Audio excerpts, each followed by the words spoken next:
Happy Hormones for Life. Today I am talking about gluten. Now, you would have lived in a cave if you hadn't have noticed everybody going gluten free, the massive trend in avoiding gluten, and the free from industry. It has exploded to keep up with demand. In 2018, the free from market reported a 27% rise in sales, and in fact, 1 in 10 of us in the UK have now gone gluten free, as well as a host of popular celebrities. But if you're not diagnosed with celiac disease, where you need to be 100% gluten free, is it that bad for you? And do you need to avoid it? Well, the answer is, as always, is it depends. We have had many clients come off gluten and report huge benefits, even when they didn't have any significant digestive issues. But not everybody needs to. So that's what I'm going through today. So what is gluten? Well, gluten is a group of proteins found in grains such as wheat, rye, barley, and spelt, which is actually a type of wheat. The main proteins in gluten are gliadin, which you may have heard of, and glutenin. And gliadin is the one that's mostly responsible for the negative health effects. And so there are sort of three conditions that I just want to run through. The first one is celiac disease. So around 1% of the population have been diagnosed with celiac disease. This is an autoimmune disease, and it's a reaction to the gluten proteins and enzymes in the gut. So eating gluten causes the immune system to attack the gluten, as well as the lining of your gut, causing damage to your villi. And they call this total villus atrophy, which means that all of your little villi in the gut linings are pretty much damaged and destroyed. This can lead to digestive issues, nutrient deficiencies, anemia, and lots of increased risks of other diseases. The problem is that the test for celiac disease is only positive where you have complete villus atrophy. So it's the very end stage of this condition.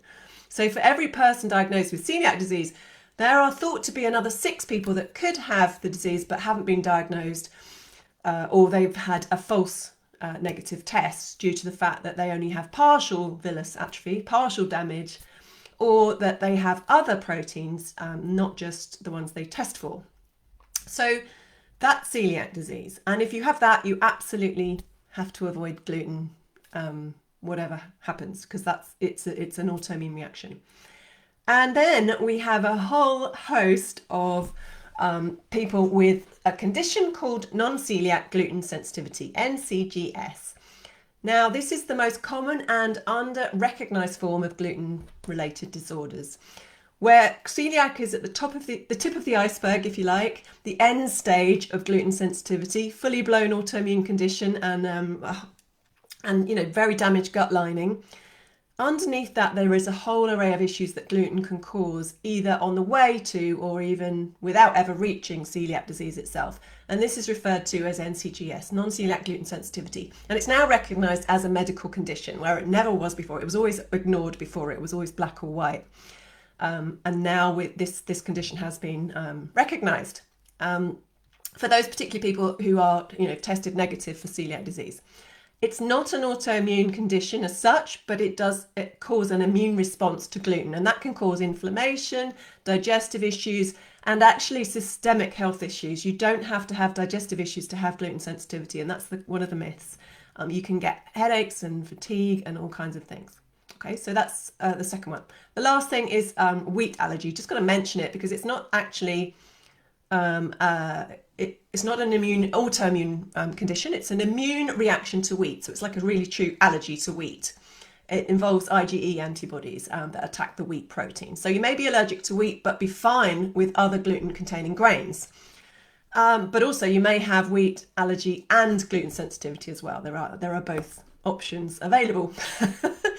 So what are the common symptoms? I've mentioned digestive issues such as diarrhea, constipation, bloating, gas, pain, cramping, that kind of stuff.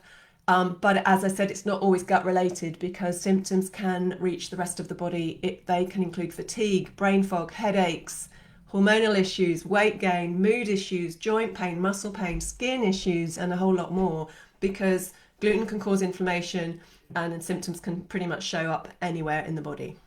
What are the underlying factors of gluten sensitivity? Genetics. Research has shown that the HLA gene is the most important genetic predictor of celiac and gluten intolerance. So out of 99% of people with celiac disease and 60% of those with NCGS have the genetic variants DQ2 and DQ8 risk versions of the HLA gene, compared to only 30% of the general population. So if you have those genetic variants, you're more likely to get celiac or gluten intolerance. The other underlying factors are your microbiome. So if you've got dysbiosis, which is that imbalance in your gut flora, that can set the stage for gluten and other sensitivities as well. It just causes inflammation and sensitive gut. And then you've got leaky gut. So gluten can disrupt this protein called zonulin, which regulates the opening and closing of your gut cell walls. So that is really, really important, because if that gets disrupted, it can overstimulate the immune system, and that's when you can get autoimmune reactions.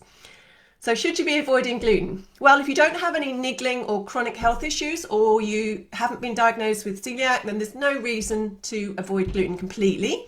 However, if you do suffer from IBS, digestive issues, or you have unexplained symptoms that you can't resolve, you should definitely be trying an elimination diet.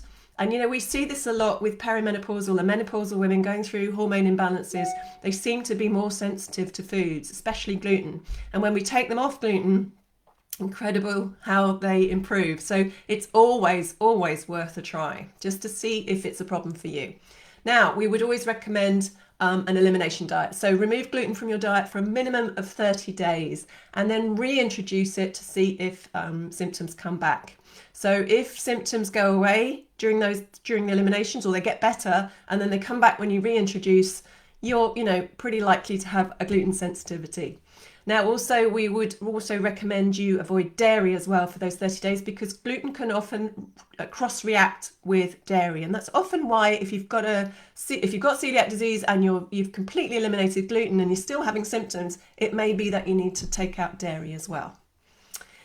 If you, testing wise, if you suspect you have an issue with gluten, you should definitely get tested for celiac disease. Just rule that out, and also wheat allergy, rule that out first and foremost. If those are negative, doesn't mean you don't have a gluten sensitivity, unfortunately. There is no standard medical test for gluten sensitivity, but we use a lab in the States that very accurately and reliably identifies antibodies, not just to gliadin, but all 12 of the gluten peptides. So conventional celiac testing only looks at gliadin and transglutaminase antibodies, but this test in the lab in the US also looks at all of the potential ones that we know about that you can react to, plus up to 20 common foods that can cross-react with gluten. So I hope that was helpful. Do contact us for more details if you want to know more on testing, or if you want to know more about our 30-day online program, which includes a gluten and dairy elimination, as well as hormone balancing too. Hope you're well, and I'll see you next time. Take care.